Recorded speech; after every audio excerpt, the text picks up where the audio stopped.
Hello, welcome to Ask Indy. My name is Paul Smith. And my name's Ian Mork.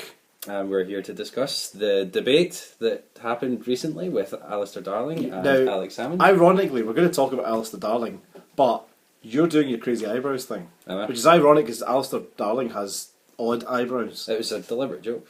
No, it wasn't. You're just doing your crazy eyebrow thing. So yeah, we're going to talk about the Alistair Darling, Alex Salmond rematch. Yeah, round the grudge match, round 2. Because we did a video about this a couple of weeks ago with the first debate, and I think everybody was generally pretty much of an opinion that Alistair Darling had slightly come out on top. I was sitting watching the debate, and I started watching it quite apprehensively. I was like, I don't know. If I think a lot of us were watching because it was being billed in the news beforehand. They were saying this is the last chance for Salmond. If it doesn't go well, then yes, can't win, which I don't think is true. But that was the way it was presented on the news programmes earlier on in the evening. Was that if this goes badly for yes, then you can just forget it. So there was an element of apprehension watching it. Yeah, and I have to say, Alex Salmond came out swinging. I was really, really impressed with the way he, first off, handled the currency issue.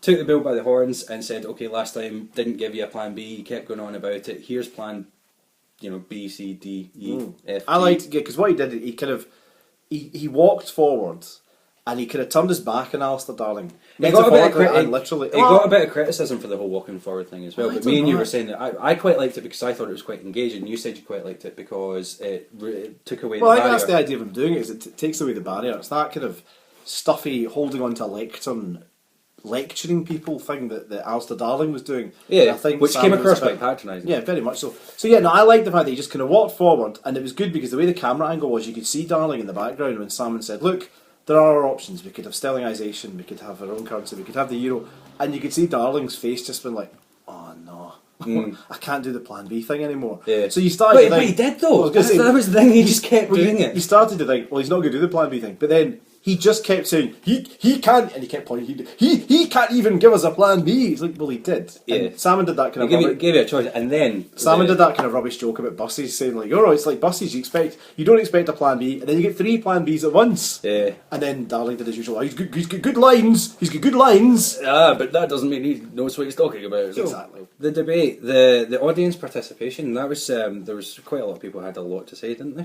Well... They did, and I think it was different from the last time. Certainly the Better Together campaign people after the debate said that they felt that the audience was very much one-sided towards yes.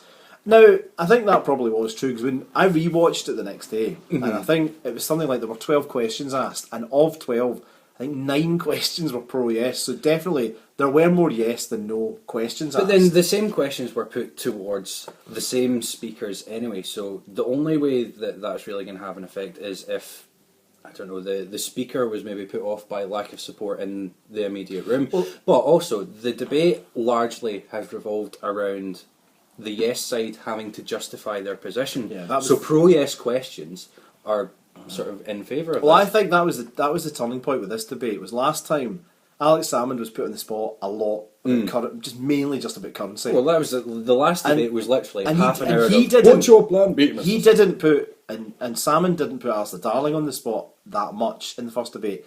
Whereas this time round, the audience straight away put Alistair Darling very much on the spot by saying to him, like, why should we vote yes? So why should we vote no? Yeah. What powers? Why should we listen to you? NHS, privatisation, blah blah blah. And Alistair Darling, he just didn't. It's like he didn't know, because as you said to me before we started recording, Alistair Darling looked like he was reading a script most of the time. He absolutely was. He stood at his lectern and he just kept looking down every time he was talking. I thought that became very, very obvious during his closing speech in Hanover. He was doing this. Oh yeah, and he was saying, you haven't given us a plan B. Like, yes, he has. You obviously wrote your conclusion before this had happened, and you weren't expecting the plan B. But then that became obvious, and then he was saying, I've listened to you for the past hour and a half, saying not very much at all. Like, well, he said quite a lot, actually. Like, that's not an appropriate... He said more than you, Alistair. Did. I think we're being a bit mean, aren't we? Speaking of audience participation... One of the questions that came from the audience I really liked, because she put into context the fact that Alistair Darling has come from the Labour side of the argument, and a lot of the argument on both sides now has become about protecting the NHS. It's and certainly the women shifted. In the audience, it's shifted from the pound to the NHS, definitely. Yeah, and the women in the audience made the brilliant point about the PFI initiatives that were brought in. Yeah, by the Labour. trusts that the Labour government brought in, and he lied. If you watch it again, he actually goes, "That's a lie. No, we didn't. No, we didn't." But yeah, you did. You did, Alistair. I'm afraid you did. Yeah. A lot of people aren't aware of that, but it was the Labour government, it was Tony Blair's government that started off these kind of trusts that began the road to NHS fragmentation. To suggest that you didn't start off the privatisation, that is just a lie. It's a lie. But she also told him, apparently that woman was a school teacher. She was she was an ex-deputy head somewhere. And she proper chastised him like a schoolboy. Oh yeah, she did that really well. She kind of said to him, like, I hope next time you go for one of your fancy dinners with like a private health thing, I hope you feel guilty, I hope you feel bad. And he just kind of stood there and he didn't know what to say. That was the thing. He was reportedly speaking at a private health function, and then comes out and says, "Oh, the government that will get in, whichever government gets in next, will preserve the NHS." You're like, no, that's not the case. Okay, so the point was raised during the debate about what what additional job raising powers or job. Well, somebody asked. I think somebody in the audience said, "Can you tell us what powers?" Because this is the Better Together promise. Is that if Scotland votes no, they're guaranteed more power. Yeah. Now we don't know what these powers are. So again, happened in the first debate. Second debate, someone in the audience said, "What additional powers are you going to give us, Mr. Darling?" Yeah, the other thing about that as well is, we don't know what government is going to form the next It's UK hypothetical government. because they're all promising different powers. Labour are actually promising less than anyone. The Tories have promised certain powers. Lib Dems, who are never going to get in, they've promised certain powers. And Labour have promised certain powers as well. So they're all different. Yeah, and the thing is as well, like, I mean, not to sort of draw too much attention to what's going on in southern politics, but the Conservative Party seems to be falling apart a wee bit with that guy defecting to UKIP, and so I think the next government is definitely going to be coalition, but it seems as well the popular trend is going to be right-wing politics. It's going to be Tory UKIP. I think we're pretty certain of that. And UKIP have come out with a few sort of anti-independence official statements, basically saying, "Oh no, Scotland's going to get less than what it has now. Scotland's not going to get the Scotland needs to be taught a lesson, etc., etc." Although I don't want to trade too much on the fear thing, so we'll maybe leave it there. It's a little hypocritical. We're saying, "Oh, Project Fear." Yeah, we've just become scary stuff. We've become Alistair Darling, going, the fear stuff's bad. The fear stuff's bad. Here's a good story. Anyway, he was pressed to come up with the powers, and he said, "Well, I did that a lot, but there's the back to work scheme thing, which that's been up and running for a couple of years now, and most employers think it's terrible because it's just a kind of glorified slave labour, basically." And then he said, and then there's the being part of the union, bigger economy. You think that's not a power. That already exists. What are you talking about? Yeah. And that was it. I mean, if you actually listen to it again, those are the only two things he said. There's a back to work scheme that already exists, and being part of the union, which is a bigger economy. Well, see, that was it. Part I really liked about the debate and the way that it was flowing is it was the two official leaders of either campaign talking the whole time. Now, Alistair Darling had the opportunity not to make, or to make a point and make a case for why we should stay together as part of the union, and he didn't say anything at all that convinced me. I think that was there was nothing even I thought, oh, that's a good argument, I'll think about that. That was a point that was made. I read quite a lot of stuff in the newspapers the next day, and people were saying, well, there wasn't a single positive reason to stay in the union for Alistair Darling. You would think, given it's the second time of doing the debates, he might have had something positive. He might have even thought of it something positive to say, and he didn't. Yeah. His speeches, I mean, we got the speeches at the end. I mean, Alex Salmond's speech was very positive, and it was everything about, this is Scotland's chance. We can future in our own hands. We can make the country we want the country to be. Yeah, well, it was all hope and positive message and a vision for the future. And then Alistair Darling steps up and goes, he can't give us a plan B. Yeah. He doesn't know what currency is going to be. He doesn't. Your pensions, and he's lying with the NHS, and he's rubbish. Yeah. Even after all that, Alex Salmond had the courtesy to say, well, do you know what? In independent Scotland, I'll have you on my team arguing for what the currency will be. Although I think that was just a bit of a snipe. Although interestingly, this week, I don't know if you saw this in the news at midway through the week, Alistair Carmichael came out and said, Alistair Carmichael's the Secretary of State for Scotland. He's part of the coalition government. He's a Lib Dem MP, and he said that in the event of a yes vote, he would resign from the cabinet, and he could see it that he would quite happily join this Team Scotland thing. Oh, really? Yeah. Well, I like it and I don't like it. You're hedging your bets. You're basically saying, I want it to stay together, but if it doesn't, I'll join the side that wins. I don't like that. I think he should just be told, no, you're not joining. But saying that, you argued against the union, you argued against independence, so you're not getting a part of that. But do you think he argues against it? See, this is where I have the problem with the party politics. Do you think he argues against independence because the Lib Dem official party stance? I think some of them I do think union. so. I think so. I mean, I watched that debate you and I were talking about earlier on, not on this, but together we were talking about that one that was on during the week.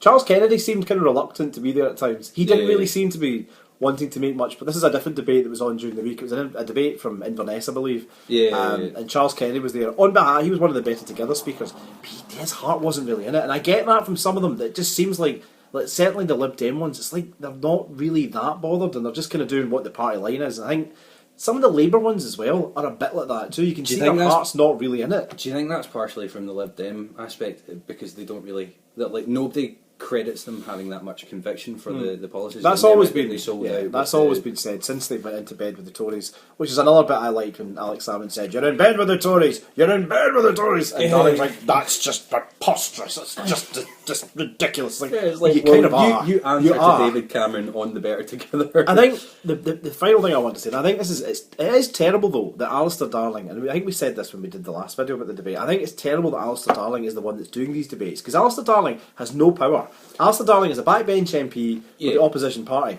David Cameron should be coming. I mean, he was up here this week and he talked to the CBI and then he disappeared again because he was frightened of getting shouted at. Oh, he stayed away from the public. He wouldn't. Yeah, he didn't. No public address. He was in and out with the CBI, and then that was him back down to England again. Now, he's the leader of the UK government, the government that's trying to get us to stay with them. He should be up here making a case for staying together, and he's not, because he knows that generally in Scotland, the Tories are reviled. So if he comes out and says anything, probably even more people are going to shift to voting yes. But I think the problem is, like, the counter argument to what additional powers are you going to give us, like how are we going to secure more jobs in Scotland and things like that. When you, as you point out, it's a backbench MP that's answering these questions. You can't take anything that he says as he can't make any promises because he can't make any promises. He has no decision making. Whereas you would think that if the Prime Minister was to come up and say, right, this is what Scotland's going to get, this is what how Scotland will fit within the rest of the UK as a United Kingdom, like, that would be more reassuring to a no voter. That would be promoting the case for a no voter. However, he's not doing that, and I think that in itself says quite a lot, because we know for a fact, well, we don't know for a fact, but we can assume that we're not going to get any of these extra powers in the event of a no vote, because we don't need to. Yeah, it's not written, because they keep saying you guarantees of more powers. You think, well, guaranteed where? They're not written down anywhere. We don't know what they are. They very much depend on who wins the next general election. And to be honest, if Scotland votes no, they'll be quite right to just say, well, look, you had your chance. You want things to stay as they are, so you're not getting anything. In fact, you're going to get less. So, on that note, the second debate, round 2, far better for the Yes campaign than the first one. The first one wasn't terrible. Well, I think when you actually analysed it, I think what happened in the first one was that Alistair Darling wasn't as rubbish as we thought he would be, and Alex Salmond wasn't as good as we thought he would be. And I still don't think. I mean, I've seen Alex Salmond doing a lot of debates and public speaking and talking in the Parliament. I don't even think. When you watch Minister's question, he's really good. Very good. I don't think he was even on foot. He wasn't firing on all cylinders on Monday night. But even then, he still ran rings on Alistair Darling. Yeah, absolutely. I still think the best debates are happening in living rooms and community centres and places like that across the country. That's the best debates. Yeah. These guys, paid politicians, a lot of them, they say what they've been told to say, and I think the best debates are happening in the home, across the workplaces, and on the streets of Scotland, and that's where the debates will carry on for the next couple of weeks. Yeah. And on that more positive note, I think we should say goodbye. Okay, vote yes. Bye. Bye. You could vote yes, you could vote no, you could pretend that you still don't know. I will suggest, I might even confess, what will be best is if you vote yes.